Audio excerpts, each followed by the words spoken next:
దేశంలో ప్రపంచంలో ఎన్నో దేవాలయాలున్నా మానవ నిర్మితమైన దేవాలయాలకు స్వయం వ్యక్తం అంటే స్వామివారే స్వయంగా వచ్చి వేంచేసి ఇక్కడ ఆవిర్భవించి విగ్రహ రూపంగా వెలిసిన ప్రదేశం కాబట్టి దేవాలయాల్లో స్వయం వ్యక్తం, దైవికం, ఆర్షం, మానవం, పౌరాణికం అని రకాలున్నాయి. ఆగమ శాస్త్ర ప్రకారంగా మానవ నిర్మితమైన దేవాలయాలు మనం ఇప్పుడు ఎన్నో చూస్తూ ఉంటాం. ఎంతో మంది దేవాలయాలు కడుతుంటారు, ప్రతిష్ఠ చేస్తుంటారు.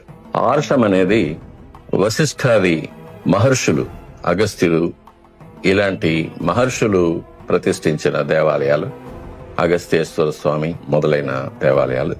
దైవికం అంటే దేవతలు, ఇంద్రుడు, బృహస్పతి, వాయుదేవుడు, వరుణుడు మొదలైన దేవతలు ప్రతిష్ఠించిన రామేశ్వరం మొదలైన అలాంటి దేవాలయాలు. పౌరాణికాలు అంటే రామాయణ, భారత, భాగవతాది పురాణాల్లో వచ్చే ఘట్టాలకు సంబంధించిన అయోధ్య వంటి, ద్వారకా వంటి పుణ్యక్షేత్రాలు. వీటన్నిటిలో వాటి యొక్క శక్తి యొక్క పరిధి, వాటి యొక్క కాల నిర్ణయం, ఆయుష్ నిర్ణయం మొదలైనవి జరుగుతూ ఉంటుంది. వాటిలో అత్యుత్తమమైనది మన శ్రీవారి దేవాలయం లాంటిది స్వయం వ్యక్త దేవాలయాలు. కాబట్టి వాటికి అంత మానవాతీతమైన మహనీయమైన శక్తి, అది నిరంతరం శాశ్వతం, మానవ మేధస్సుకు అందని పరిధిలో ఉండే దేవాలయం అది.